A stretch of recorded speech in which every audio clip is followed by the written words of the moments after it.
ओम नमः सिद्धेभ्याय जय श्री ओम नमः सिद्धेभ्याय जय श्री ओम नमः सिद्धेभ्याय। मंगलम भगवान वीरो मंगलम गौतमो गणी मंगलम कुंद कुंदाद्यो जैन धर्मोस्तु मंगलम। सर्वमंगल मांगल्यम सर्वकल्याणकारकम प्रधानम सर्वधर्माणां जैनम जयतु शासनम जैनम जयतु शासनम जैनम जयतु शासनम।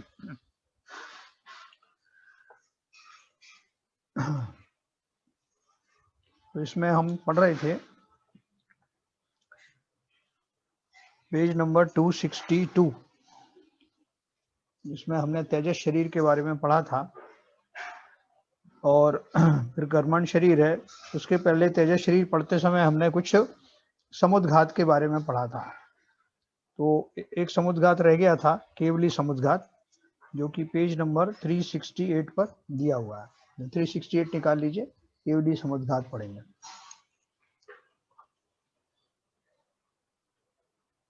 आज क्या होगा, सिविजन सब नहीं आए अभी तक।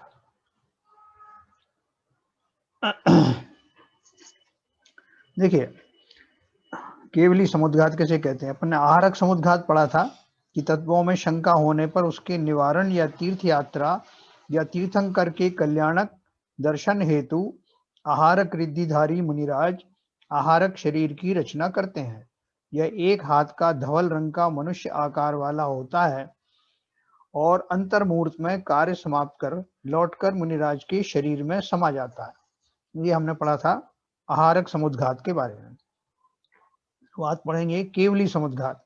आयु के अंतर मुहूर्त शेष रहने पर नाम गोत्र तथा वेदनी कर्म की अधिक स्थिति को आयु कर्म के बराबर करने के लिए केवली भगवान के आत्म प्रदेशों का शरीर से बाहर निकलकर सर्वलोक पर्यंत में फैलना केवली समुद्घात कहलाता। देखो इसमें क्या लिखा है, आयु का जब जो, क्योंकि वर्तमान शरीर है ना, अब केवली को भी निर्वाण लेना है तो जो, लेकिन अभी उनकी आयु जो है, शरीर की आयु बाकी है। तो आयु के अंतर्मुहूर्त जब शेष रह जाता है तब बाकी के जो और जो 3 कर्म है ना, नाम गोत्र और वेदनी, इनकी स्थिति अगर अधिक है तो उसको आयु के बराबर लाना पड़ेगा, क्योंकि ऐसा तो हो नहीं सकता कि आयु की समाप्ति के बाद भी ये बने रहें। तो वो उसमें समुद्घात करते हैं अपने विशेष शुक्ल ध्यान के द्वारा।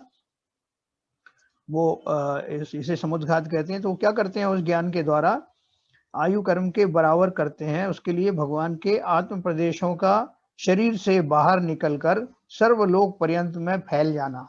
वो जो उसके आत्मा के प्रदेश हैं, जो कि अभी तक शरीर के परिमाण में ही रह रहे थे, जितने शरीर की जो सीमाएं थी उसके अंदर ही रह रहे थे वो प्रदेश। लेकिन इस विशेष अवस्था में जब केवली के आयु कर्म में और बाकी के 3 अघातीय कर्म में डिफरेंस रहता है, तब उन तीनों को आयु कर्म के बराबर लाने के लिए जो शुक्ल ध्यान लगाया जाता है, जिसके द्वारा आत्मा के प्रदेश फैल करके पहले दंड रूप में, फिर कपाट रूप में, और फिर जो संपूर्ण लोक में फैल जाते हैं। तो फैल जाने से क्या होता है, उस प्रक्रिया में ये कार्य घटित होता है कि उन तीनों जो शेष अघातीय कर्म है उनकी स्थिति आयु कर्म के बराबर आ जाती है और फिर उनका बाद में एक साथ आयु के साथ में क्षीण हो समाप्त हो जाते हैं। तो इन्होंने इसमें लिखा एग्जाम्पल दिया है कि ऐसा क्यों करते हैं। जैसे सिमटे हुए गीले कपड़े की अपेक्षा फैला हुआ गीला कपड़ा जल्दी सूखता है, उसी प्रकार आत्म प्रदेशों के लोक पर्यंत फैलने से कर्मों की स्थिति घटकर अंतर मुहूर्त हो जाती है ना। जैसे अपन कपड़ा अगर गीला रख दें तो बहुत देर से सूखेगा, उन्होंने एग्जाम्पल दिया है, लेकिन उसी कपड़े को अगर फैला दें अपन तो जल्दी सूख जाता है। उसी प्रकार से आत्मा के जो प्रदेश हैं, जो कि अभी शरीर रूप में ही सिमटे हुए थे, जितना शरीर होता है उसके प्रमाण में ही, इस विशेष अवस्था में उसकी आयु को, शरीर की आयु को कम करने के लिए ये एक फिजिकल एक्सरसाइज होती है जो अबुद्धिपूर्वक होती है। उन्हें कुछ करना नहीं पड़ता उसके लिए, केवली भगवान को, और वो इस तरह की घटना घटित होती है। उनके आत्म प्रदेश संपूर्ण लोक में फैल जाते हैं। पहले वो दंड रूप में, फिर कपाट रूप में, फिर लोक पूर्ण होकर के संपूर्ण लोक में व्याप्त हो जाते हैं। उस प्रक्रिया के फलस्वरूप बाकी के तीनों जो घातीय कर्म है वो आयु के बराबर हो जाते हैं और अंततः वो जब आयु के साथ ही उन सबकी एक समाप्ति हो जाती है। केवली समुद्घात में मात्र 8 समय लगते हैं और शेष में अंतर मुहूर्त लगता है ना। शेष मतलब जो बाकी के समुद्घात अपन ने पढ़े, 8 समय मतलब बहुत मिनिमम समय में हो जाता है। आहारक और मारणांतिक समुद्घातों में आत्म प्रदेश एक दिशा में ही फैलते हैं जबकि शेष में सभी 10 दिशाओं में फैलते हैं। केवली समुद्घात में भी सभी दिशाओं में फैलते हैं। आहारक व वैक्रियक समुद्घात इच्छा सहित तथा शेष 5 समुद्घात इच्छा रहित होते हैं। देखो इसमें मारणांतिक समुद्घात भी है, तो अपन चाहे के नहीं कर सकते कि साहब मुझे भी वो जगह देख के आनी है जहां मुझे जाना है। तो बोलते हैं किन जीवों को विशेष प्रकार का जो है उनका जो उदय होता है उसके फलस्वरूप उनका वो मारणांतिक समुद्घात होता है, जिसमें वो जीव की इच्छा उसमें काम नहीं करती सहज ही ऐसा होता है। तो उन्होंने लिखा आहारक और मारणांतिक समुद्घात एक प्रदेश में फैलते हैं। आहारक व वैक्रियक समुद्घात इच्छा सहित तथा शेष 5 समुद्घात इच्छा रहित होते हैं। मिथ्या दृष्टि के प्रथम 4 और सम्यक दृष्टि के सभी 7 प्रकार के समुद्घात हो सकते हैं।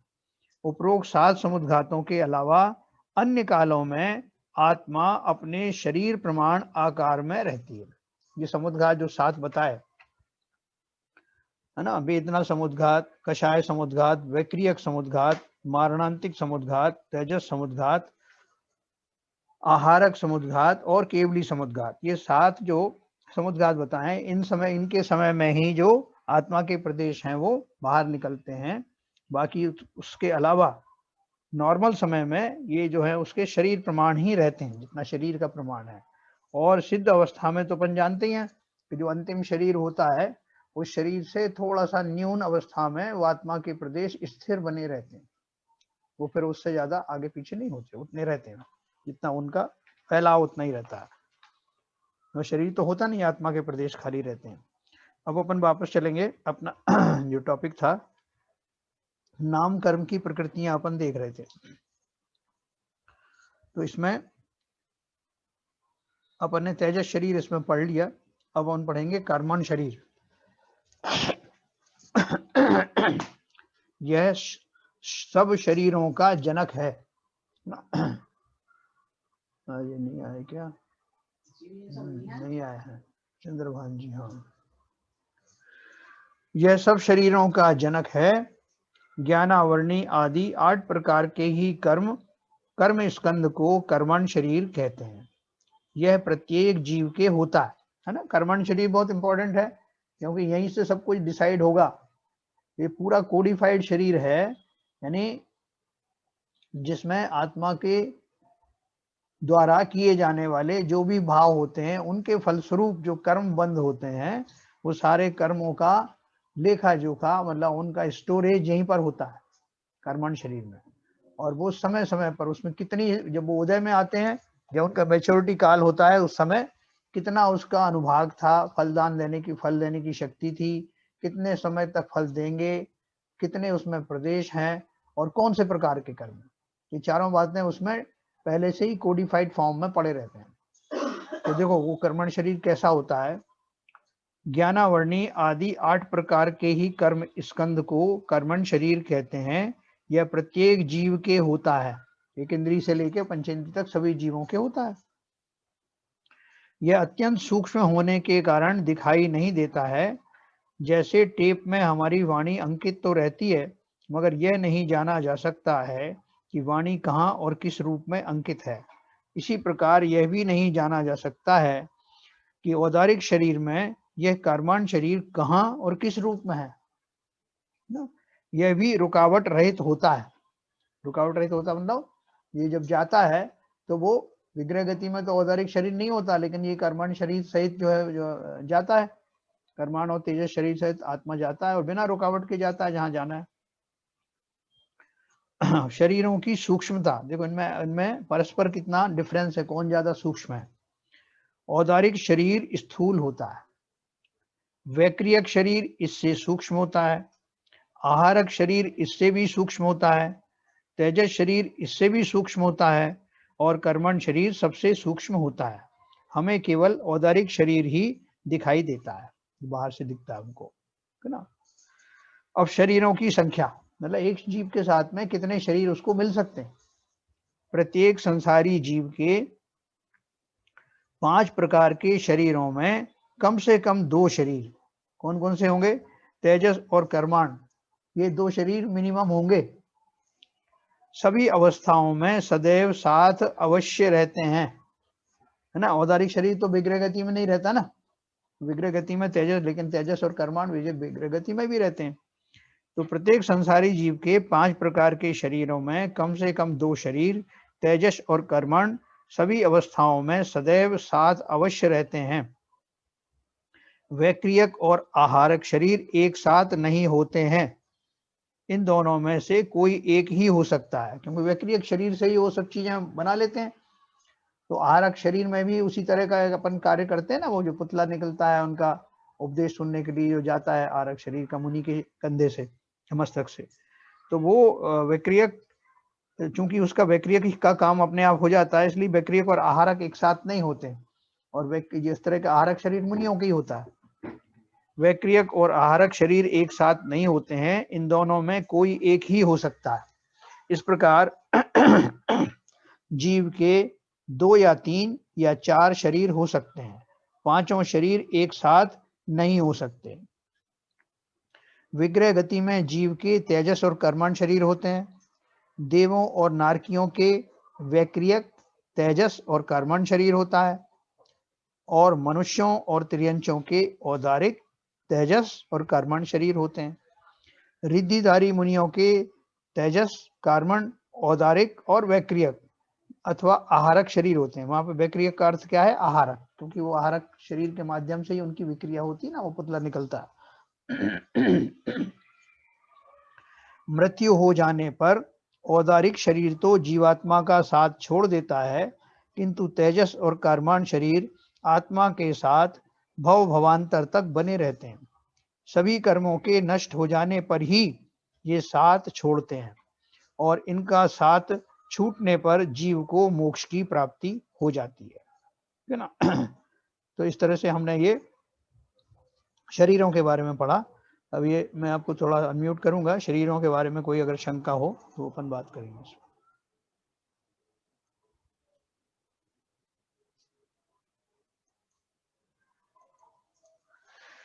हाँ पूछिए। कर्मण शरीर की तो समझ में आती है कि कर्मों का क्षय हो गया तो कर्मण शरीर छूट गया, लेकिन साथ में तेजस शरीर अपने आप ही छूट जाता है। हाँ हाँ, देखो तेजस शरीर जो है वो जो औदारिक शरीर के साथ में रहता है, नो कर्म वर्गणाओं में आता ना। नहीं, औदारिक के साथ में रहता है, लेकिन जो विग्रह गति में जैसे कर्मण शरीर के साथ ही चलता है, हाँ बराबर, तो वो स्वतः ही कब छूटता है? जैसे कर्मों का क्षय हुआ, हाँ, तो कब तक रहता है तेजस शरीर? तेजस शरीर जो है वो देखो अपन आगे पढ़ने वाले हैं इसमें कि कौन सी कर्म की कौन सी जो है प्रकृतियां कब छूटती हैं, कब तक उसका बंद रहता है और कब तो उसका जब तक छूटना। तेजस जो नाम कर्म है, हाँ नाम कर्म है ना, तो हाँ नाम कर्म कब तक रहता है? हाँ, ओके, जब तक उसका लास्ट समाप्ति में, नहीं रहेगी हाँ तब तक रहेगा। सबसे लास्ट में जो है नाम कर्म रहता है, तो नाम कर्म की जो जो प्रकृतियां हैं वो सब जो है जब तक रहती है अंत तक रहती है ना, तो उसके बाद ऐसी प्रकृति रहती है। हाँ, तो जब नाम कर्म साहब, छूटता है। हाँ सर, वे समुद्र घात के बारे में आपने जो बताया था, जी पहले 4 समुद्र घात जो है मिथ्या दृष्टियों के भी होते हैं, तो हाँ, मिथ्या दृष्टि का तात्पर्य क्या है? मुनियों के मिथ्या दृष्टि, मुनियों के या के मिथ्या दृष्टि हर एक जीव के? हाँ हर एक जीव की मिथ्या दृष्टि की कैटेगरी में सब आते हैं, मुनि भी अगर तो मिथ्या इनको दृष्टि है तो इनको उसमें वेदना समुद्र घात होता है क्या? जब वेदना होता है, कसाय समुद्र घात, लेखक समुद्र घात, माणक समुद्र घात, ये होते हैं ये क्या, या क्या किसी पर्टिकुलर विषय परिस्थिति में होते हैं? हाँ देखो हर एक के हर कंपलसरी एक नहीं किसी के है, नहीं होते ना। हर एक के नहीं होते, हमेशा नहीं होते। हाँ वही मैं हाँ पूछ रहा हाँ था। बिल्कुल बिल्कुल, ये खाली संभावना बताइए कि अगर होंगे तो किन को होंगे, किस हाँ कैटेगरी वालों के, बस हाँ, खाली ये हर बताइए। एक के नहीं होती है। हर एक के नहीं होंगे। जिस सामान्य रूप से कोई आदमी एक्सीडेंट में मर गया, हाँ तो उसके भी समुद्र घात का सवाल नहीं है। हाँ, नहीं बहुत सारी या चीजें, ये खाली अपेक्षा से बताया, पॉसिबिलिटी के हिसाब से बताया कि जब भी कभी होंगे तो इसकी दो कैटेगरी मेजर कर दी, मिथ्या दृष्टि और सम्यक दृष्टि की, है ना। और वो काल बता दिया, देखो उपरोक्त 7 समुद्घातों के अलावा अन्य कालों में आत्मा अपने शरीर प्रमाण रहती है, केवली समुद्घात, ये सब बता दिया ना। तो इस तरह से है। आहारक व वैक्रियक समुद्घात इच्छा सहित तथा शेष 5 समुद्घात इच्छा रहित होते हैं। देखो आहारक शरीर वाला जो है, आहारक शरीर वाला जब वो इच्छा करता है कि मुझे जो है उनको मुनियों की अपने जिनेंद्र देव का कुछ जो है शंका समाधान के लिए उनके मन में होता है, तब वो आरक शरीर निकलता है, वो रिद्धिधारी के मुझे भाई साहब मुझे केवल मिथ्या दृष्टियों के बारे में थोड़ा सा वो था कि मिथ्या दृष्टि जो हम लोग है जैसे या सामान्य रूप से लोग हैं, हर एक के समुद्घात होता है क्या? नहीं, ऐसा है या कंपल्सरी कोई ऐसी कोई वो जरूरी है क्या? तो वो नहीं, बिल्कुल नहीं, जरूरी नहीं है, बिल्कुल जरूरी नहीं है। अभी देखो जैसे उन्होंने लिखा है कि मिथ्या दृष्टि के प्रथम 4, प्रथम 4 अगर ये हुए हैं, पहला वेदना, दूसरा कषाय, तीसरा वैक्रियक, तो वैक्रियक समुद्घात हमको तो नहीं हो सकता ना। वही तो जो देवता लोग होंगे, जो देवताओं में जो मिथ्या दृष्टि देव हैं, जी है ना, वो वहां तक है, उनको इच्छा सहित होता है। अच्छा, खाली उन्होंने क्या दिया है कि ये जो आहारक व वैक्रियक समुद्घात हैं वो इच्छा सहित होते हैं और शेष 5 समुद्घात इच्छा रहित होते हैं, ये बताया। फिर बताया मिथ्या दृष्टि के प्रथम 4 और सम्यक दृष्टि के सभी 7, है ना, क्योंकि सम्यक दृष्टि ही जो है केवल ज्ञानी बनते हैं ना, तो इसलिए सम्यक दृष्टि का तो पता है, क्योंकि वो बैठ जाते हैं, वो वेदना वगैरह उपसर्ग वगैरह होते हैं, सब कुछ होता रहता है, फिर भी वो तब कभी वो खा जाते हैं, जीव, जंगल जीव खा जाते हैं उनको, तब भी वेदना होती है, तो समुद्घात होता है ऐसे। अब देखो दूसरा, जैसे वैक्रियक समुद्घात का मैंने आपको बताया कि जैसे मिथ्या दृष्टि देव भी होते हैं ना, तो उनके जो है वैक्रियक समुद्घात हो सकता है, होता ही है, किसी भी प्रकार की विक्रिया उत्पन्न करने के लिए, है ना। तो जितने भी समुद्घात 5 गतियों में होता है क्या? हाँ, नारकियों को भी होता है, नारियों को होता है। हाँ, अपन ने पढ़ा ना नारकियों को कौन सा वाला होता है, उनकी जो वैक्रियक रिद्धि होती है ना, उसके अंदर था भी इसमें कि वैक्रियक समुद्घात पढ़िए, किसी भी प्रकार की विक्रिया उत्पन्न करने के लिए, अर्थात शरीर को छोटा या बड़ा करने अथवा अन्य शरीर बनाने के लिए कुछ आत्म प्रदेशों का शरीर से बाहर निकलकर फैलना वैक्रियक समुद्घात है। यह देव और नारकियों के तो होता ही है, किंतु विक्रिया रिद्धिधारी मुनिराजों के तथा विद्याधरों के भी होता है। अच्छा, भोग भूमि जीवों के भी होता है जी, है ना। तो एकदम क्लियर हो गया। और त्रियंच गति में भी होता होगा।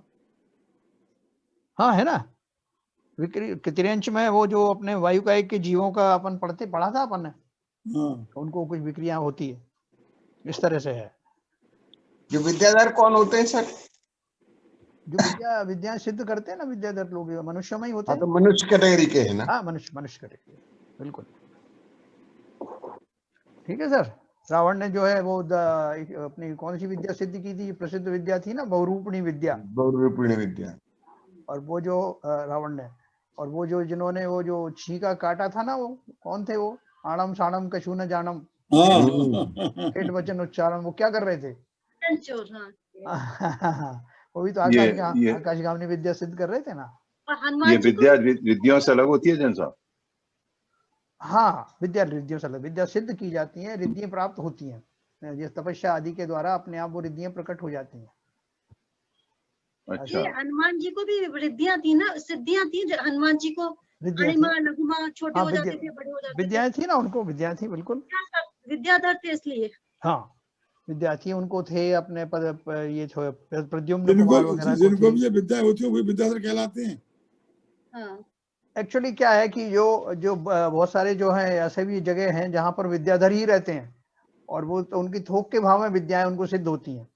अब जैसे जो प्रद्युम्न कुमार विद्याधर नहीं कहलाते, जबकि उनको बहुत सारी 7-8 वो उनको दी गई थी विद्याएं। वो फिर विद्याधर नहीं है वो। हाँ, वो विद्याधरों का जो विशेष संज्ञा उनको ही होती है, जिनके थोक के भाव में विद्याएं होती हैं बहुत सारी। तो रावण भी विद्याधर था? वो तो विद्या था ही, वो तो विद्या उसको थी, उसको बहुत सारी विद्या थी। नहीं भाई, तो ऐसा कोई बाइफिकेशन नहीं, कितना विद्याधर कौन है और कौन सामान्य विद्याधर और ये तो सामान्य रूप से तो जिनको विद्याएं प्राप्त हैं वो सभी विद्याधर हैं और मनुष्य अच्छा। जाति में ही होते हैं वो। अब किसी को 2 से ज्यादा विद्याएं सिद्ध हैं, किसी को उससे ज्यादा विद्याएं सिद्ध हैं। श्रीपाल जी को जिस समय उनको समुद्र में से फेंका गया था धवल सेठ के द्वारा, जहाज से उनको समुद्र में फेंका था, उसके पहले उनको तो समुद्र को तैरने की जो विद्या जो है उनको सिद्ध हुई थी, दी गई थी किसी के द्वारा। ऐसी बहुत सारी कहानियां हैं विद्याओं के बारे में। रावण ने जो बहुरूपणी विद्या सिद्ध की थी ना, इसमें भी दिखाते हैं, जो वैष्णव रामायण है उसमें दिखाते हैं ना कि वो कोई उसकी देवी के मंदिर में जाकर के वो इंद्रजीत वहां सिद्ध करता है। रावण का नहीं दिखाया उन्होंने, इंद्रजीत का दिखाया था। तो वो अपने यहाँ रावण ने सिद्ध की थी वो विद्या। इंद्रजीत को तो सिद्ध करने कहाँ दी थी लक्ष्मण। हाँ मतलब वो गया था ना, करते हुए दिखाया था ना उसको कि वो करते हुए दिखाया था, सिद्ध विद्या सिद्ध करने गया था। हाँ, तो ऐसा जो उन्होंने दृश्य दिखाया था वो वास्तव में रावण के साथ हुआ था। रावण ने बहुरूपणी विद्या जब सिद्ध करने गया था तो उस विद्या का इतना चमत्कार था कि उससे डर करके लक्ष्मण जी ने अपने वो अनुयायी भेज करके उपसर्ग करवाया था। अच्छा, रावण के साथ हुआ था? हाँ, रावण जी ने, रावण को वो विद्या सिद्ध ना हो जाए इसके लिए लक्ष्मण जी ने अपनी सेना, अपने बहुत सारे लोग भेजे थे उसको उपसर्ग करने के लिए। अच्छा, जैन रामायण में होगा ये तो? जैन रामायण में, पद्म पुराण में है। और वो जबरदस्त उपसर्ग किया था। फिर उन्होंने क्या किया कि अपने जो है वो नकली जो है वो अभ्यंतर जाति के देव भी भेजे थे, नकली। उन्होंने उपसर्ग किया, उनके भी कुछ व्यंतर जाति के देव थे, उनमें आपस में युद्ध वगैरह भी हुआ। फिर कुछ देवों ने जाकर के रामचंद्र जी से शिकायत की कि आपके अनुज ने गलत काम कर रहे हैं, ये हम विद्या सिद्ध नहीं करने दे रहे हैं। तो रामचंद्र जी ने उनको समझाया कि भाई ये ऐसा कैसे उत्पात कर रहे हो। तो दोनों के भावों में अलग अलग फर्क था ना, लक्ष्मण जी के और रावण वो मर्यादा पुरुषोत्तम थे। हाँ, लेकिन वो विद्या फिर सिद्ध हुई उनको अल्टीमेटली, क्योंकि रावण ने उनके सामने क्या क्या किया, नकली मंदोदरी बना करके और रावण के सामने उसको घसीटा। बहुत सारे उन्होंने ऐसे विघ्न किए जिससे ये विद्या सिद्ध ना हो, लेकिन रावण में गजब का धैर्य था। उस धैर्य के कारण वो विद्या सिद्ध हुई। और उसी के कारण वो था ना, एक सिर कटता था तो 10 बन जाते थे, एक शीश कटे 2 बने 4 कटे 108। जैन रामायण की लाइन सुना रहा हूँ आपको। तो फिर वो लेकिन विद्या सिद्ध हुई और वो अजय मानने लगा अपने आप को कि अब मेरा कुछ नहीं हो सकता। लेकिन चक्र जो होता है वो, कोई भी विद्या आप धारण कर लो, चक्र से आप बच नहीं सकते। अंतिम समय में वो चक्र ट्रांसफर हुआ था ना, रावण से लक्ष्मण जी के पास आया था और लक्ष्मण जी ने उससे रावण का अंत किया था। तो ऐसे विद्याओं के इनके भाव इतने अच्छे नहीं होते, फिर भी उनको इतनी रिद्धियां कैसे मिल जाती है फिर भी? नहीं देखो, विद्या उनका, रावण को खाली एक भाव जरूर था उसको, जो एक मान कषाय थी उसको कि मुझे इसको सीता को जीतना है, और जीत के भले ही राम मांगेंगे तो मैं दे दूंगा उनको, एक मन कषाय बहुत तीव्र थी। लेकिन उसके अलावा उनके कैसे संयम के भाव थे कि अगर कोई भी परिस्थिति उनको अगर नहीं चाहेगी वरना, तो वो कभी उसके साथ में जबरदस्ती नहीं करेंगे। ऐसा सुरनर साक्षी में नियम लिया था उन्होंने। बहुत पंडित थे, बहुत ज्ञानी थे वो। तो उनके भाव ऐसे नहीं है जैसे लोग जो प्रस्तुत करते हैं कि वो एकदम निकृष्ट जाति के थे। खाली उनका एक मान कषाय रूपी जो भाव था, नहीं तो वो तीर्थंकर कैसे बनेंगे बाद में आके, अगर इतने उत्कृष्ट भाव नहीं होते। क्योंकि ये जो प्रति नारायण या जो बलभद्र आदि हैं वो साधारण नहीं होते, तेरे 64 अपने सलाका पुरुषों में आते हैं ना। तो इसलिए उनको ऐसा मत मानो कि उनके भाव बहुत निम्न कोटि के रहे होंगे, निम्न कोटि के नहीं। रावण तीर्थंकर बनेगा। हाँ, यही तो बोल रहा हूँ कि अगर भाव उनके इतने निम्न कोटि के होते तो वो तीर्थंकर तो सवाल ही नहीं होता बनने का। तीर्थंकर बनेंगे केवल ज्ञानी होकर के, तीर्थंकर बनेंगे, मोक्ष जाएंगे।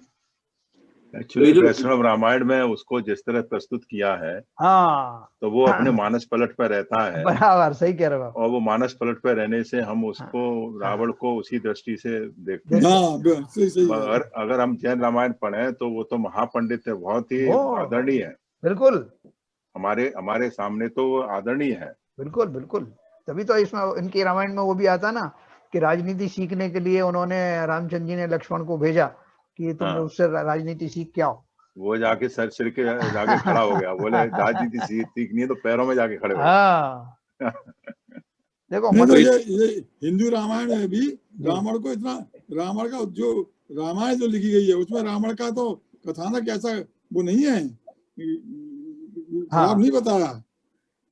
नहीं, हिंदुओं वाले में तो उनको ऐसा सिद्ध कर दिया करीब करीब कि वो उनका जो बहुत ज्यादा अपराध था, जिसकी वजह से मतलब बहुत ही एकदम निकृष्ट, अपन बोलते हैं विजयदशमी पर बुराई के ऊपर अच्छाई की विजय हुई और ऐसा करके उनको एकदम निकृष्ट ठहरा दिया। उसमें तो बाबूजी वो कंपैरिजन तो किया है, कंपैरिजन तो किया, लेकिन उसको महापंडित तो बहुत विद्वान माना है। उसमें भी मतलब इनके जो रावण के जो दूसरे राक्षस लोग थे जो इन्हीं के सेना के थे, वो इन सबको यज्ञ और अपना काम नहीं करने देते थे। ये तो हिंदू रामायण पे सब जगह लिखा हुआ है। ये अपने नहीं है सर। विश्वामित्र को इन सबको विश्वामित्र नहीं, राक्षस जो है एक्चुअली बेसिकली वो एक जाति थी, जैसे जैन तो फिर जाति नहीं बोलती, राक्षस वंश है एक्चुअली। तो एक वंश था और उस वंश के लोग जो है मतलब हिंसात्मक प्रवृत्ति के थे एक्चुअली। सही बात। तो अब उन्होंने कितने मुनियों को जो है यज्ञ किया, उनकी विद्या हासिल करने में बाधाएं पहुंचाई, जिसकी वजह से विश्वामित्र रामचंद्र जी और लक्ष्मण को साथ में ले गए थे, भैया अब मेरे को तंग करते हैं। ये सब अपने रामायण में नहीं है इस तरह का कि देखो राक्षस नाम, अगर राक्षस वंश का नाम है तो वहां उन्होंने ये सिद्ध करने की कोशिश की उसको कि वो तो राक्षस थे, इसलिए उनकी राक्षस वृत्ति होना स्वाभाविक है, तो इसलिए वैसी घटनाएं भी उन्होंने उसमें बताई। नहीं, वही बुराई को सिद्ध करने के लिए सब प्रपंच रचे गए हैं। बराबर। नहीं तो राक्षस अगर वो जाति के थे तो राक्षस जैसा उनका व्यवहार था। अरे नहीं थे ना जाति हम राक्षस जाति बोले और बताए पंडित हैं इनके, तो ऐसा नहीं होगा ना। यही तो कह रहे हैं कि उन्होंने राक्षस चूंकि जाति बता दिया तो उसको सिद्ध करने के लिए वैसी घटनाएं भी दिखाई उन्होंने। जैन पुराण में भी तो राक्षस जाति बताई है। जाति नहीं बताई भाई, आपने पढ़ा क्या बताया रामायण? नहीं, आप जैसे लोगों ने मैं बोल रहा हूँ तो फिर वो वैसे सुनो। आपने अभी बोला ना राक्षस जाति के हैं, वो जाति नहीं बोला मैंने, वंश राक्षस वंश। हाँ वंश ले लीजिए, तो वंश क्यों पड़ा राक्षस? अरे तो वंश नहीं, ये अलग बात है, यानी वंश को आप उससे नहीं जोड़ सकते। जैसे आपका सूर्यवंशी वंश है, चंद्रवंशी वंश है, तो ये थोड़ी वो चंद्रमा लेके घूम रहे हैं, वो सूर्यवंशी जो उनके सिर पे सूर्य लगा हुआ है। नहीं, पर सूर्यवंशी में एक गुण है ना सब उनका, एक इनकी प्रवृत्ति एक अलग टाइप की है ना, सूरज से नहीं है। लोधी वंश है। अभी आज भी लोगों के राक्षस गण होते हैं कि नहीं? आप पत्रिका देखो अपनी जन्म पत्री, तो उसमें गण होता है, गणों में एक राक्षस गण भी होता है, देवगण होता है, मनुष्य गण होता है। तो ये क्या है? ये तो हर इंसान में होते हैं सर। नहीं राक्षस गण देवगण सब में होते हैं, मगर जो एलके जैन साहब कह रहे हैं उनका तात्पर्य है कि राक्षस गण और राक्षस वंश एक तो ये चीज है, मगर उस राक्षस वंश को उनको राक्षस के रूप में प्रस्तुत करके उनकी बुराइयों को बढ़ा चढ़ा के कह के उसको क्वालिफाई कर दिया कि जहाँ राक्षस का नाम आएगा आपकी भावना वहीं जाएगी, ये तो सबसे ज्यादा नीच है, ये दुर्भावना वाला है, दुर्विचार वाला है। और वंश से बोला नहीं है उसका, उसको उन्होंने उससे जोड़ दिया कहानियों से। रामचंद्र जी ऐसा तो जैनियों में बहुत से ऐसे पाए जाते हैं जो राक्षसों से भी निकृष्ट हैं, तो उनको कहा जैन कुल को बोले लोधी वंश है, मुगल काल है, और इधर जो है सनातन धर्म है, ये इनमें भी बहुत से ऐसे पाए जाते हैं। वृत्तियां अलग अलग होती हैं, उन वृत्तियों के हिसाब से अलग है, लेकिन वंश के हिसाब से अलग है। आपको मालूम है शांतिनाथ भगवान की ऐसी पूजन की थी रावण ने, एक बार ऐसी पूजन के अपने हाथ की नस निकाल करके उसको जो है वाद्य यंत्र की तरह से बजाया, और इतनी उत्कृष्ट उनकी भक्ति से प्रसन्न होकर के देवताओं ने, इंद्रों ने उनको विशेष जो है वो भेंट दी थी, विशेष उनको हथियार शस्त्र दिए थे। तो इतनी उन्होंने अखंड जो है भक्ति की शांतिनाथ भगवान की, तो वो कोई राक्षस कर सकता है ऐसी भक्ति? अरे अब आप ये भी कह सकते हैं कि जो हमारे जैन पुराण है कि जिनवाणी में क्या ये जिनकी वाणी है क्या? वो दे दिए युद्ध यंत्र क्यों दे दिए उन्हें? ये अब अपना जो खरदूषण ने मुंशीनाथ भगवान की पैठन में आके मूर्ति स्थापना करी और उनकी पूजा करी, और मूर्ति आज भी है वहाँ, वो मूर्ति बालू की मूर्ति की आज भी है। वैसे तो औरंगजेब भी कुछ काम मिल जाते हैं जिसमें कि उसने हिंदू धर्म के मंदिर बनवाए। औरंगजेब की कुछ काम ऐसे मिल जाते हैं जब उसने हिंदू धर्म के कुछ मंदिर बनवाए, तो औरंगजेब अच्छा हो गया। अच्छा, तो यही समझना चाहते हैं कि राक्षस वंश से कोई प्रवृत्ति से कोई लेना देना नहीं है, इस प्रवृत्ति के लोग हर वंश में मिल सकते हैं। रावण न केवल बहुत पंडित था बल्कि भगवान का बहुत भक्त था, जनेन्द्र देव का। न केवल रावण बल्कि उसकी जो सोने की जो लंका कही जाती है, उसके सारे जो इन्होंने कैसे पिक्चर पेंट की, खाली एक विभीषण थे वहां पर, ऐसे बाकी सारे तो राक्षस वृत्ति वाले थे, जबकि ऐसा नहीं है। तो सबके जितना अपना जैन जिन का भक्त था, तो फिर ये सब ऐसे ही फालतू में बना दिया इसको कि रावण खराब आदमी था। हाँ, तो ऐसी बहुत सी कहानियां ऐसी। इंद्रजीत तो मोक्ष गए ना? हाँ, मोक्ष गए, कुंभकर्ण और मेघनाथ मोक्ष गए कि नहीं? एक्चुअली एलके जैन साहब, अगर आप साउथ में जाएंगे, तो रावण को उस प्रवृत्ति से नहीं देखते, उसकी पूजा करते हैं। हाँ, साउथ में तमिलनाडु वगैरह नीचे जितने लोग हैं वहाँ पर, कर्नाटका में उनकी विशेष तौर से वो पूजन होता है। वो तो वहाँ का राजा था ना सर, एक्चुअली तो उसने अपनी प्रजा को वहाँ को तो खुश रखा हुआ। नहीं, कर्नाटक का थोड़ी था, वो श्रीलंका का था। कर्नाटक, श्रीलंका तो तमिलनाडु में पास ही हो गया ना सर। नहीं, पास की बात नहीं है, वो केवल श्रीलंका अलग टापू है और वहाँ उसकी लंका थी। मगर साउथ के अंदर जितने तमिलनाडु में और कर्नाटका में इतने लोग हैं, उनको बोलो राक्षस है, वो इस तरह की, वो कभी रावण को नहीं जलाते हैं। वो सब डीएमके की भी पॉलिटिक्स है, जो कि डीएमके हमेशा हिंदू धर्म पॉलिटिक्स नहीं कर रहा हूँ। चलो ठीक है, ओके, अपन आगे चलते हैं। तो अपन आप वंश की बात कर रहे हो, एक परिवार में देख लो, रामचंद्र जी के परिवार में के पैदा हो गई वहाँ। हाँ, और फिर वानर वंश बना करके हनुमान जी कामदेव थे, कामदेव उस समय की जो पोस्ट थी, कामदेव की सबसे सुंदर जो व्यक्ति उस समय में होता है, उसकी एक पोस्ट होती कामदेव। वो पोस्ट के ऊपर उस समय हनुमान जी थे। आपने उनको बंदर बता दिया, बंदर बना के प्रस्तुत कर दिया उनको। तो पूरा ही इतिहास गलत है। तो आप उसको अपना जो है पद्म पुराण पढ़िए, जैन रामायण पढ़िए, बहुत सारी रामायण लिखी गई है। जैन पुराण जो सब ये जिनवाणी का हिस्सा है या किस तरह से? हाँ, जिनवाणी का हिस्सा है। जितना भी ज्ञान है वो सारा जिन भगवान की वाणी पुराण।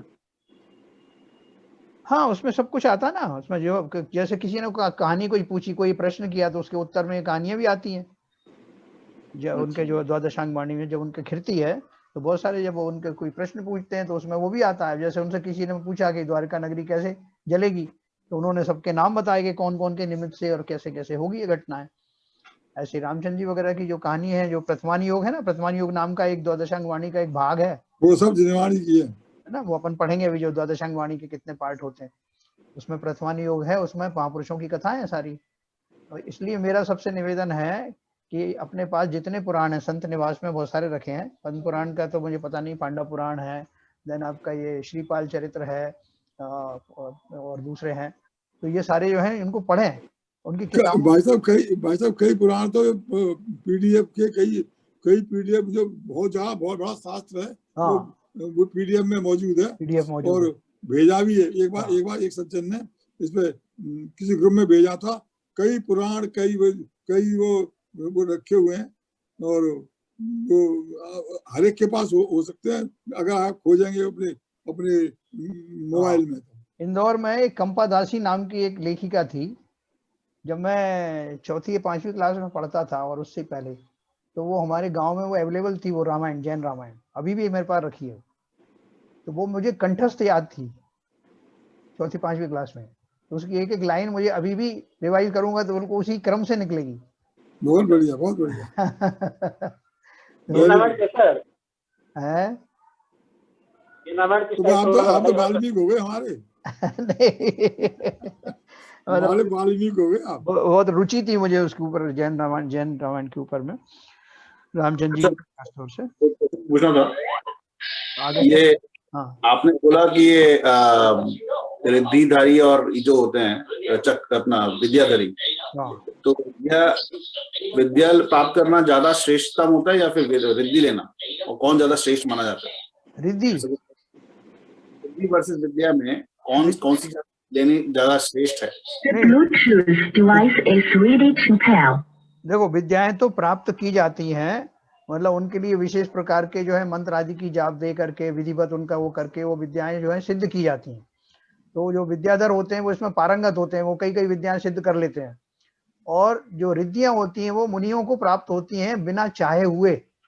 जैसे जिन्हें विक्रिय रिद्धि प्राप्त हुई, उन्होंने कोशिश नहीं की, उन्होंने चाहत नहीं है कि मुझे विक्रिय रिद्धि सिद्ध हो, लेकिन उनके तप के प्रभाव से वो रिद्धि उनको सिद्ध हो जाती है, उनको पता भी नहीं पड़ता। लेकिन कभी उसका उपयोग का मौका आता है, जैसे कि विष्णु कुमार मुनि का आया, उनको मालूम नहीं था कि उन्हें रिद्धि सिद्ध हो गई, लेकिन वो सामने वाले जो आचार्य थे, उन्होंने जो दृश्य देखा, अपने अवधि ज्ञान से जाना कि वहाँ कंपनाचार्य मुनि के संघ के ऊपर ऐसे उपसर्ग हो रहा है, तो उन्होंने ये भी जाना कि मेरे सामने जो बैठे हुए विष्णु कुमार जी, इनको विक्रिया रिद्धि सिद्ध हुई है, अवध ज्ञान से जाना। और उनको बोला उन्होंने कि विष्णु कुमार रात में जबकि मुनि बोलते नहीं, उनको बोल के बताया कि ऐसा गहरा संकट आया और तुमको विक्रिया रिद्धि सिद्ध हुई है।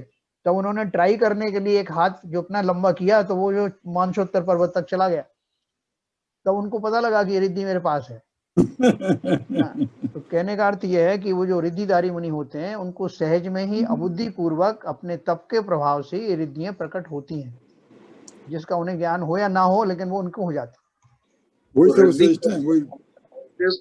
पॉजिटिव काम के लिए यूज होती है, लेकिन विद्या जो है वो पॉजिटिव नेगेटिव दोनों हो सकती है। हाँ, बिल्कुल बिल्कुल बिल्कुल सही, 100%। जैन धर्म के हिसाब से रामायण कैसी है? तुम कैसी है मतलब किस टाइप से? जो हम लोगों ने जैसे वैष्णो देखी है, जो टीवी में देखी है, सब चीजें देखी है। हाँ, वो संक्षेप में मैं आपको बता देता हूँ बाकी। जी जी, तो जी संक्षेप में इतना था कि राम हर समय में, मतलब ये चतुर्थ काल में जो 63 सलाह का पुरुष होते हैं, उनमें से एक तो चक्रवर्ती की पोस्ट आपने सुनी होगी। चक्रवर्ती होता है वो 6 खंड का राजा होता है, और तीन खंड के राजा होते हैं। 3 खंड के राजा जो है वो नारायण होते हैं, नारायण जो अर्धचक्री होते हैं, और एक प्रति नारायण होता है, वो 3 क्षेत्र का जो है वो राजा होता है। पहले अधिपति वो प्रति नारायण होता है, बाद में उसका अंत करके जिनके हाथ में चक्र आता है उन्हें नारायण कहते हैं।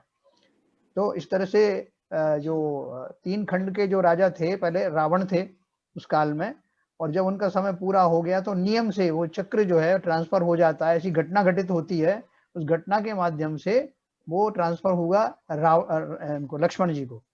लक्ष्मण नारायण थे, सत्यनारायण तो रावण थे, ये नारायण थे, लक्ष्मण जी नारायण थे। दोनों अर्धचक्री थे भाई साहब, हैं? अर्धचक्री दोनों ही कहलाते हैं अर्धचक्री। प्रतिनारायण को भी अर्धचक्री कहते हैं और नारायण को भी। प्रतिनारायण क्यों कहा, नारायण क्यों कहा? नारायण का जो अपोनेंट है उसको प्रतिनारायण कहते हैं। आप कह सकते हो पहले उसके पास क्यों आया चक्री, है ना। और चक्री दोनों को ही कहते हैं, क्योंकि आधे समय उनके पास चक्र रहता है, आधे समय इनके पास रहता है। तो जब वो घटना घटित हुई रामचंद्र जी के, वो सीता का हरण हुआ, और ये सब तो अपन ने सुना ही है, तो कभी आपको विस्तार से सुनाऊंगा। जब वो सीता जी को छुड़ाने गए तो वहां पे युद्ध हुआ। युद्ध में फिर बहुत दोनों तरफ की सेनाएं लड़ी, और अंत में रावण ने चूंकि बहुरूपणी विद्या भी सिद्ध कर रखी थी और बहुत सारी चीजें थी, तो उनका अभी आयु भी बाकी था, इसलिए वो उस समय तक उनका हार हुई नहीं थी। फिर लास्ट में उन्होंने ये, रावण ने उनको शर्त रखी, अगर आप हमसे माफी मांग लें और आप ये अनुनय करें कि हमको सीता जी वापस कर दो, रावण ने बोला, तो हम कर देंगे, वरना तो अगर ऐसा अनुनय नहीं करोगे तो हम आपको युद्ध में ही मार डालेंगे। तो ऐसा अनुनय तो किसी ने किया ही नहीं, करने का सवाल ही नहीं था, सीता जी तो उनकी थी। तो रावण ने फिर क्रुद्ध होकर के चक्र चलाया।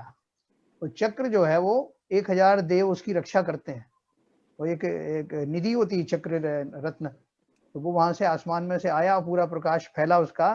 तो देखो, मैं आपको एक विशेष घटना इसलिए बता रहा हूँ कि उसका और भी आगे की बात है।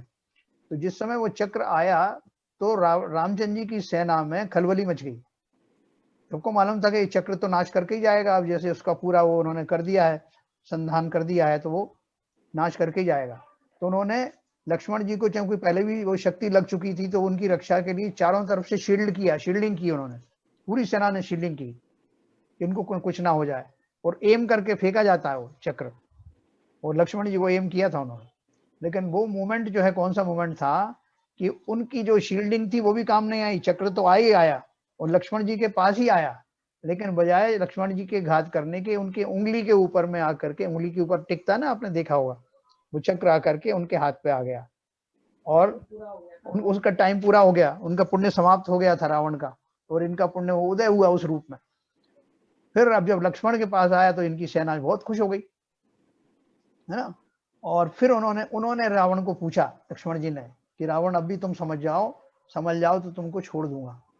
तो रावण को बहुत मान था, तो उन्होंने बोले चक्र चला गया तो क्या हुआ, मेरे पास अभी ये चंद्रहास खड़ग है, उससे ही मैं तुम्हारा अंत कर दूंगा। फिर लक्ष्मण जी ने वो चक्र छोड़ दिया, और तब वो उनका पूरा अंत हुआ। वो सारे, फिर वो उनकी जो विद्याएं काम नहीं करती उसके सामने। तो देखो, एक बात मैं क्या सिद्धांत कहना चाहता हूँ, जो चीज जैसी होनी है वो घटना होके रहती है। लक्ष्मण जी की सेना में, रामचंद्र जी की सेना में भले ही जो है घबराहट हो गई हो, लेकिन वो चक्र रुका नहीं किसी से। तो इसलिए जो भी घटना घटित होती है वो होनी ही है। इसलिए जो ज्ञानी लोग होते हैं वो उनमें घबराते नहीं, है ना। जो जो देखी वीतराग ने, सो सो होसी वीरा रे, अनहोनी कबहू ना होसी, काहे होत अधीरा रे। संसार में अगर हम इस नियम का पालन करेंगे ना, समझेंगे कि भैया जो कुछ भी घटित अगर होना है तो होके रहेगा। हम सोचे ऐसा ना हो जाए, वैसा ना हो जाए, हम जो आशंकाओं से घबराते रहते हैं ना, इसलिए हमारी समता कभी रहती नहीं। एक ज्ञानी समता में रहते हैं, तो मालूम है जो होगा वो अच्छा ही होगा, अनहोनी होती नहीं है। जो होता है वो होनी ही होती है। अनहोनी हम इसलिए कहते हैं कि हमारे मन का नहीं हुआ था, उसे अनहोनी कहते हैं। हमको उसमें कोई नुकसान नजर आता था, उसे अनहोनी कहते हैं। लेकिन सारी अनहोनी भी तो होनी ही है, खाली हम उसको अच्छे बुरे के लक्ष्य देखते हैं। तो कुल मिला के ऐसा समता में रहने की बात हम सबको सीखना चाहिए। तो कभी आपको ये जैन रामायण आपको पढ़ना हो तो उसमें मेरे ख्याल से नेट पे भी मिल जाएगी, और अभी हार्ड बुक्स बहुत सारी आ गई हैं, जैन कथा के नाम से है, 3-4 तो मेरे पास ही हैं। तो कभी मैं आपको उसका एड्रेस चाहिए तो मैं आपको दूंगा उसको। तो ये हो गया, हमने पढ़ा भी तेजस शरीर, कर्माण शरीर, शरीरों की सूक्ष्मता पढ़ी, विग्रह गति में जीवों के तेजस और कर्माण शरीर होते हैं, सब हमने पढ़ लिया। और किसी का कोई प्रश्न हो तो फिर इसके बाद आगे चलेंगे अपन। ललित जी कुछ और है? नहीं जी, सब ठीक। ओके। तो और शॉर्ट में अगर रामचंद्र जी की और रावण की कहानी तो मैंने आपको सुनाई थी ना, एक थे राम और एक थे रावण ना है ना। और एक मैंने ये भी बताया था कि किसी ने वो रावण की जो है पूरी महिमा गाई। अभी जो आपने बोल रही थी ना, ऋतु बोल रही थी ना, तो देखो ये भी एक कथा प्रचलित है कि किसी ने बोला कि भैया वो जो रामचंद्र जी की जो कुछ महिमा तो बताओ। तो उन्होंने बोला, उन्होंने रावण की जो महिमा बतानी शुरू कर दी। ढेर सारी महिमा बताई, ऐसा पंडित रावण इतना बलशाली है, सोने की लंका और इतनी विद्याओं का स्वामी, और ऐसे ऐसे भक्ति करता, तो बहुत ढेर सारी। तो उन्हें 1 घंटा हो गया बताते बताते रावण की। उन्होंने साहब ये तो आप रावण की लीला बता रहे हो, रामायण तो बताओ, रामचंद्र जी की बात ही नहीं कर रहे। बोले अभी बताता हूँ 1 मिनट में। ये जो इतना महिमा वाला जो रावण था, उसको राम नाम के व्यक्ति ने परास्त कर दिया। बोले अब किसकी महिमा आई है? तो मतलब इतने सारे गुण तो उनके पास रहे होंगे, उससे ऊपर का भी कुछ गुण रहा होगा जिसने उनको परास्त कर दिया। तो इसका अर्थ ये हुआ कि अब वो रावणायण जो है वो कन्वर्ट हो गई अब किसमें, रामायण में। तो इस तरह से उनकी जब महिमा अपन बताते हैं, इसका अर्थ ये हुआ कि रावण कोई निकृष्ट व्यक्ति नहीं था, खाली एक मान कषाय की वजह से उनको ये सब झेलना पड़ा। मान कषाय वो भी, क्योंकि देखो स्त्री के प्रति जो उनका अनुराग इतना नहीं था, वो तो उन्होंने उनको अपना बदला लेने के लिए जैसे बताते हैं ना, उनको ले आए थे, या उस समय हो सकता है उनका क्षणिक भाव आया भी हो, लेकिन उनका जो नियम था, सुर नर साक्षी में उन्होंने नियम लिया था किसी स्त्री को जबरदस्ती नहीं करेंगे, और उस नियम को उन्होंने अंत तक निभाया। उस नियम के फलस्वरूप उनको कितने सारी जो है वो भविष्य में वो जो उनको मिली उपलब्धियां हुई। तो ये अपन बात कर रहे थे। तो रामचंद्र जी की कथा जो है पढ़ेंगे तो उसमें पल पल अपने ये 24 तीर्थंकर पुराण में भी कुछ थोड़ी बहुत कथा उनकी। तो ये वाली घटना हमारे यहाँ है कि रामायण में कि दशरथ जी ने रामचंद्र जी को वनवास दे दिया, केकई के वर मांगे थे। हाँ, जब उसमें हमारे यहाँ क्या चेंज है, चेंज ये है कि केकई ने उनके लिए वनवास नहीं मांगा था। हाँ। रामचंद्र जी, उन्होंने भरत के लिए राज्य मांगा था। रामचंद्र जी ने खुद ही सोच लिया कि भाई देखो ऐसा है कि मेरा थोड़ा सा प्रभाव है लोगों के ऊपर, मैं बड़ा हूँ, तो अगर मैं रहूंगा तो इनका राज जमेगा नहीं यहाँ पे। अच्छा। लोग अगेंस्ट हो जाएगी प्रजा। तो इसलिए उन्होंने स्वेच्छा से ही 14 साल में उनका राज जम जाएगा, ये सोच करके उन्होंने 14 साल के लिए स्वयं ही अपना निष्कासन मंजूर किया था। तो उसका मतलब दशरथ जी ने नहीं कहा था उनसे जाने के लिए? दशरथ जी ने नहीं कहा था, बल्कि अब दो उसमें एक कथा और आती है कि दशरथ जी अपने जो रामचंद्र जी के जाने के बाद में उन्होंने दीक्षा ले ली थी हमारे यहाँ। हाँ, इनका आता है कि वो उनके प्राण निकल गए थे, प्राण छोड़ के, ऐसा ना, ऐसे बहुत सारे चेंजेस हैं उसमें। बहुत सारे चेंजेस हैं। तो अभी जैसे वो जो हिरण दिखाते हैं उसमें, वो स्वर्ण का जो हिरण पकड़ने के लिए जाते हैं, वो मायामयी जो हिरण है, हमारे यहाँ हिरण नहीं है, वो दूसरी कथा है, लेकिन है भ्रमित ऐसा ही किया था रावण ने उनको। तो सब जैसे हिंदू लोग जो रामायण मानते हैं जिस तरह से, तो उसको मानने दें, हमको क्या फर्क पड़ता है? हम क्यों ये सोचेंगे नहीं हमारी रामायण अच्छी है वो गलत है उनको। अच्छी की बात थोड़ी कर रहे हैं। जो रामायण में जो भी कहानी है वो ठीक है, हमारे जैन धर्म से तो कोई ऐसी बात नहीं है कि अगर मान लो हम ये समझें कि वैश्य हिंदू रामायण ही सही है तो उससे क्या फर्क पड़ेगा? सही गलत की बात नहीं, हम उससे प्रभावित ना हो तो कुछ भी कोई कुछ भी लिखो, हम प्रभावित होते हैं ना उसके। जैसे उन्होंने बताया ये कुंभकर्ण को, हम तो ये बोल रहे हैं कुदेव को तो माननी नहीं है, तो हम कहाँ प्रभावित हो? वो सब तो कुदेव है। अगर हमारी इतनी दृष्टि आ जाए तो हमारे लिए वो अच्छे खराब कोई मतलब ही नहीं है। हाँ तो ठीक बात है ना, लेकिन जिसे ज्ञान होगा उसे तो नहीं होगा ऐसा। जिसे ज्ञान होगा वो तो उसमें भी जो है ऐसी द्वेष बुद्धि नहीं रखेगा। जिसे ज्ञान नहीं होगा वो उसको उसी तरह से मानेगा, वो ऐसा मानने के लिए मनाई है। जैसे फॉर एग्जाम्पल कुंभकर्ण को उन्होंने एक राक्षस बता दिया कि इतने 6 महीने सोता था और इतना खाता था। ये एक द्वेष ला रहा है मन में कि उनकी रामायण गलत है हमारी सही है। नहीं ऐसा नहीं है, द्वेष की बात नहीं है। नहीं ऐसा ला रहा है सर, ऐसे मतलब एक नेचुरल फिनोमेना हो जाता है। नहीं होता। जब भी आप देखिए, जब भी हम लोगों ने बात की है हमेशा ये जरूर बात की, वो लोग ये मानते हैं हम लोग ये मानते हैं। हाँ तो ठीक है ना, मान्यता की बात तो करी जाएगी, बिना द्वेष के भी की जा सकती है ना। वो क्यों नहीं की जा गलत है? नहीं आ जाता है वो गलत है। नहीं गलत नहीं, हमारे यहाँ ऐसा बताया और हम इसको मानते हैं। मान्यता तो सबकी अपनी अपनी ना, तभी तो हमने जैन धर्म में अपनाया है ना। सर्वधर्म मान नहीं सकते क्यों, फिर वो कुदेवा में जाना पड़ेगा आपको। तो इसलिए वो द्वेष, बिना द्वेष की, देखो इतने 363 मत जो है मारीच की जीव ने चलाए थे, तो वो सभी मत के साथ सब लोग हैं ना, श्वेतांबर भी हैं, दिगंबर भी हैं, अपने यहाँ भी और सारे पंथ हैं, दूसरे वैष्णव हैं, मुस्लिम्स हैं। तो अब उनके जो कार्यवाही होती है, उनके जो कार्य होते हैं, उनसे लोगों को द्वेष होता है। अब जैसे हिंसा प्रधान धर्म है, मुस्लिम धर्म है, तो उसे कौन अच्छा मानेगा ये बताओ? संसार की ये सच्चाई है कि आज भी जो इतिहास लिखा जा रहा है कई पॉइंट ऑफ व्यू से लिखा जा रहा है। अलग अलग लोगों के अलग अलग पॉइंट ऑफ व्यू से इतिहास लिखा जा रहा है।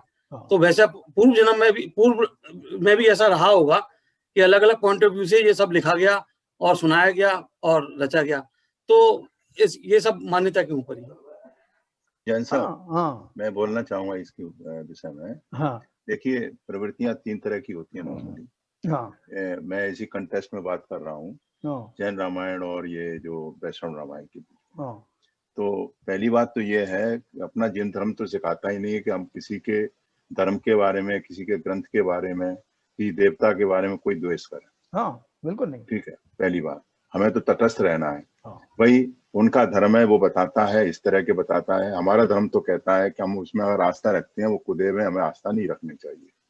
ठीक है, बिल्कुल। और जो अपनी जैन रामायण है और जैन रामायण के जो तथ्य हैं वो हमें ये सीखने को सिखाते हैं कि हमें अपने जीवन में कैसे वितरागता लानी है। ठीक है, और कौन कौन से ये हमारे कहानियां हैं, उसमें कौन कौन से प्रसंग आए और किस प्रसंगों से कौन कौन सी सीख हमें मिली, उनसे कौन कौन से उससे हमें प्रवचन मिले। तो अगर हम ये दृष्टि रखें कि उनकी रामायण अपनी है, अपनी जगह है, वो मानते हैं, ना हमें उससे कोई द्वेष है, ना हमें उससे कोई मोह है, ना मोह है, ना द्वेष है, ना राग है।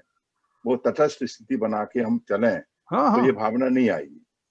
मेरा जो मतलब सही है कह रहे हैं आप, लेकिन वो शायद ललित जी ये कह रहे हैं कि या तो आदमी को राग होगा या द्वेष होगा, बीच की स्थिति तो हो नहीं सकती। ये हो सकती है भाई? हो सकती है। जैन फिलॉसफी के जो मेन जो मूलभूत सिद्धांत हैं, जहाँ वो प्रीच हो रहे हैं, उनसे तटस्थ भाव रख करके अपने धर्म में रखो, बाकी सब नहीं पड़ता। बाबूजी वही चीज मैंने बोला। अभी आपको बताएं, जो अपना एक मोक्षमान प्रकाशक करके ग्रंथ है, उसमें टोडरमल जी ने एक पूरा एक चैप्टर में कितने धर्म हैं, कितने तरह की जो उनकी फिलॉसफीज हैं, उसके बारे में विस्तार से दिया है।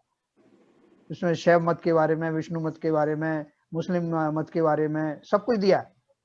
तो वो इसलिए उन्होंने दिया, और तटस्थ भाव से, किससे हम सतर्क रहे कि किस भाव में, कहीं ऐसा तो नहीं कोई हमको जो है रैपर में लपेट करके कुछ मिथ्या वाली बातें परोस रहा हो। बिल्कुल बिल्कुल बिल्कुल। हमारी भी बंद हो रही है। हाँ, हम जान ही नहीं रहे उसको। अब जैसे हमने पार्टली अगर मान लो उस दूसरी रामायण को अपना लिया, तो अनजाने में ही बहुत सारी चीजें हम ऐसी मानने लगे आएंगे कि जो वास्तव में लॉजिकल नहीं है। जैसे बानर को हम उनको मान लेंगे, बंदर मान लेंगे, उनको राक्षस मानने लगेंगे। अभी उसमें एक और चीज आती है कि हनुमान जी जब वो लंका दहन करके आ रहे थे, तो उनकी पसीने की बूंद जो है वो एक मछली के मुंह में गई और मछली गर्भवती हो गई। इस तरह के लॉजिकल जो है चीजें हैं, तो वो द्वेषपूर्ण नहीं, अपन ये कह सकते हैं कि वो लॉजिकल नहीं है। हाँ, तार्किक तर्क रूप से नहीं है वो। और ऐसी बहुत सारी घटनाएं मिलेंगी जहां आपको सिद्ध हो जाएगा कि तार्किक नहीं है, तो अपन उसकी उपेक्षा कर सकते हैं कि ठीक है भाई, उनका जो मानना है वो माने, हम तो ये मानेंगे। देखो और कहना चाहता हूँ मैं जन साहब, यदि देखा जाए तो आज की भी विद्या, जो हम लोग कभी भी जैन धर्म वाले कभी आर्ग्यू करने नहीं जाते, कितने भी विद्वान लोग हैं वो कहीं आर्ग्यू करने नहीं जाते, वो अपनी बात को कहते हैं, आर्गुमेंट नहीं करते। तो कभी कोई वो आया भी नहीं है, कभी कोई किसी समाज से और किसी दूसरे समाज से हमारे जैन लोगों का कोई वो आर्गुमेंट आया भी नहीं है, क्योंकि हम कभी गए भी नहीं आर्गुमेंट करने। नहीं, शास्त्रार्थ तो होते थे, देखो ऐसा है, पहले भी शास्त्रार्थ तो होते थे, लेकिन देखो अपने मूल जो उसकी जो भावना ये है कि किसी को हराने के लिए, किसी को नीचा दिखाने के लिए शास्त्रार्थ नहीं किए जाते। यहाँ तक कि हमारे प्रवचन सार की एक गाथा है, प्रसिद्ध गाथा है, जिसमें लिखा है कि साधर्मी भाइयों से भी किसी भी बात पर कभी बहस नहीं करना। मूल गाथा है एक प्रवचन सार की, वाद विवाद में नहीं पढ़ना। क्यों नहीं पढ़ना? क्योंकि सबसे पहली बात तो क्या है, मूल सिद्धांत क्या है कि एक जीव दूसरे जीव को समझा नहीं सकता, कैसा भी कोशिश कर ले, वो जब उसको समझना होगा तभी समझेगा। इसलिए आप निराश भी मत होना। हम बच्चों को समझाते हैं ना, और बहुत खेद खिन्न हो जाते हैं, तो ज्ञानी भी समझाते हैं, लेकिन ज्ञानी खेद खिन्न नहीं होते, तो भैया ये नहीं समझ रहा, इसका भी काल नहीं आया होगा इसलिए नहीं समझ रहा है, और अपन तो गुस्सा होने लगते हैं, उसे प्रेशर बना लेते हैं ना। हाँ, प्रेशर बना दे, मेरी बात मानते क्यों नहीं है, जैसे मैं सोचता हूँ वैसे सोचता क्यों नहीं है। देखिए जैन साहब जी, अब भामाशाह थे, हाँ, जैन सिद्धांत को फॉलो करते थे, हाँ, और उनका पूरा रेस्पेक्ट होता था, हाँ बिल्कुल, उनके राज में, हाँ। तो इसका मतलब ये नहीं है कि उन विपरीत परिस्थितियों में भी उन्होंने अपने आप को संयम रखे और जैन धर्म का पालन करके और उसकी प्रसारना की और अपना रेस्पेक्ट पाया। चंद्रगुप्त मौर्य थे, हाँ, है ना, राजा अशोक थे, हाँ सही, बिल्कुल सही है, हाँ, कितने सारे थे। अभी बाबा रामदेव है ना, वो जैनियों की इतनी प्रशंसा करते हैं, हाँ, तो बोलते, और वो बहुत सारी अपनी फिलॉसफी, चूंकि उनकी जन्म से तो वो आर्य समाज में या जहाँ उनका जन्म हुआ है वो फिलॉसफी भी साथ में लेके चलते हैं, लेकिन जैनियों के प्रति अगाध श्रद्धा है उनको, हाँ बिल्कुल है, उनके सारे आचरण के बारे में बोलते हैं वो पूरा। सिख समाज तो पूरा टोडरमल के लिए भाई साहब चरणों में झुका रहता है हमेशा, बराबर। तो देखो ऐसा है कि अपन देखो, जब तक ये चीज अपन पढ़ेंगे नहीं अच्छे से, तब तक हमारे बहुत सारे कंफ्यूजन्स हैं।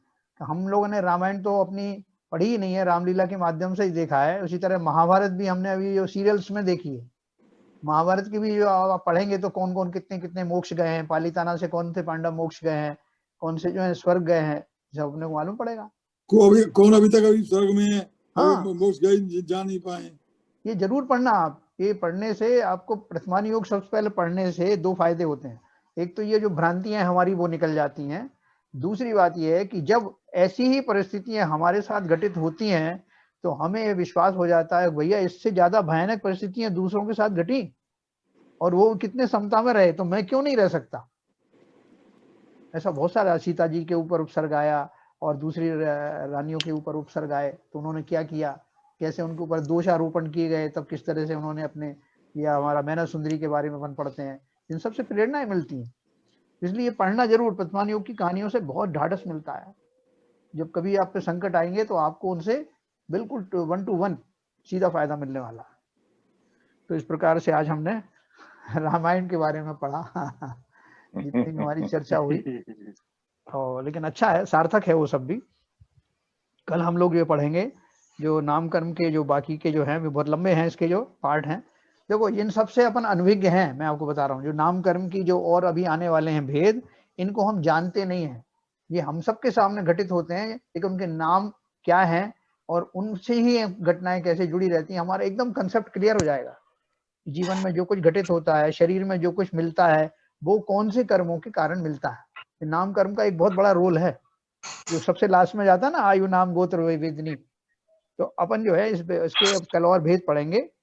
तेजस कार्बन शरीर के बाद बंधन नाम के कर्म, संघात नाम के कर्म, ये सब अपन पढ़ने वाले हैं। 93 है ना, तो अभी 93 में अपने को, अभी तो अपन 5वें 6वें पे आए हैं। मैं एक कहना चाहता था कुछ सर। हाँ बोलिए। मैं आपको एक मोक्ष मार्ग प्रकाशक की कॉपी भेज रहा हूँ जी। एक्चुअली ये ढूंढारी भाषा में ओरिजिनल है, ये हिंदी में ट्रांसलेट नहीं है। जी जी। ढूंढारी भाषा की और बहुत इजी भाषा है, समझ में आ जाएगी सबकी। हाँ, जिनको पढ़नी हो पढ़ ले। मैं भेजता हूँ, अभी एक डाउनलोड किया है मैंने। अरे वाह।